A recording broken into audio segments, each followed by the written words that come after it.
नमस्कार मैत्रिणींनो, मी आज तुम्हाला दाखवणार आहे मऊसूत स्वादिष्ट शिरा। तोही फक्त 15 मिनिटात बनणारा स्वादिष्ट शिरा।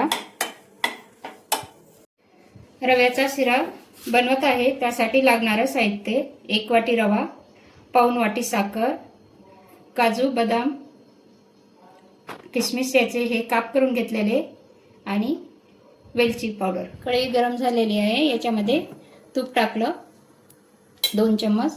आता याच्यामध्ये ड्रायफ्रूट थोडेसे भाजून घेऊया।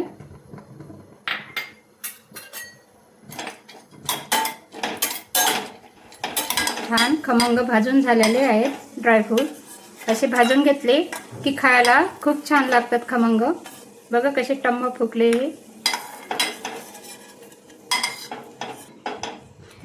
हे काढून घेतल्यानंतर याच्यामध्ये आपण रवा भाजून घेऊ। या तुपामध्ये 1 वाटी रवा घेतलेला आहे, हे पण आपल्याला छान भाजून घ्यायचं आहे।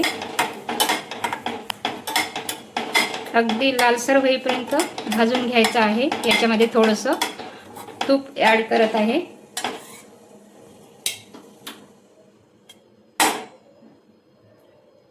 एक चम्मच तूप टाकलेलं आहे।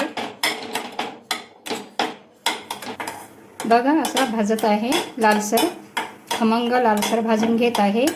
याच्यासाठी लागणारं पाणी 3 वाट्या घेतलेलं आहे। 1 वाटी रवा घेतला आपण, त्यासाठी 3 वाट्या पाणी गरम करायला ठेवलेलं आहे। बघा रवा लालसर भाजलेला आहे, त्याला तुपाचा सुगंध छान आलेला आहे। आता याच्यामध्ये पाणी गरम केलेलं टाकू।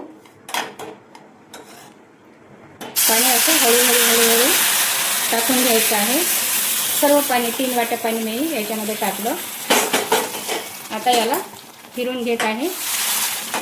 मंद आचेवर गॅस ठेवलेला आहे। हे असं फिरून घेतलं की याच्यामध्ये साखर टाकून द्यायची। पाऊण वाटी साखर घेतलेली आहे, ही साखर आपण टाकून घेऊन एकदा पूर्ण मिक्स करून घ्यायचं। साखर मिक्स करून झालेली आहे, याच्यावर 2 मिनिटं झाकण ठेवूया। 2 मिनिटं झालेले आहेत। आता झाकण काढून बघू।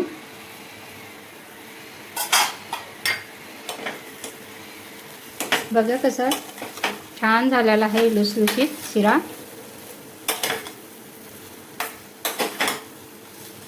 याच्यामध्ये आपण थोडंसं 1 चमचभर तूप टाकू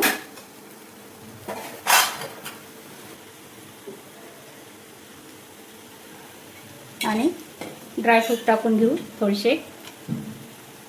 थोडेसे सजावटीसाठी ठेवू।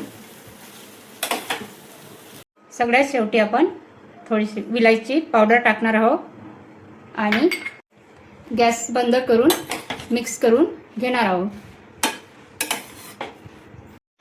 मी वरतून असे ड्रायफ्रूट टाकत आहे। शिरा रेडी झालेला आहे।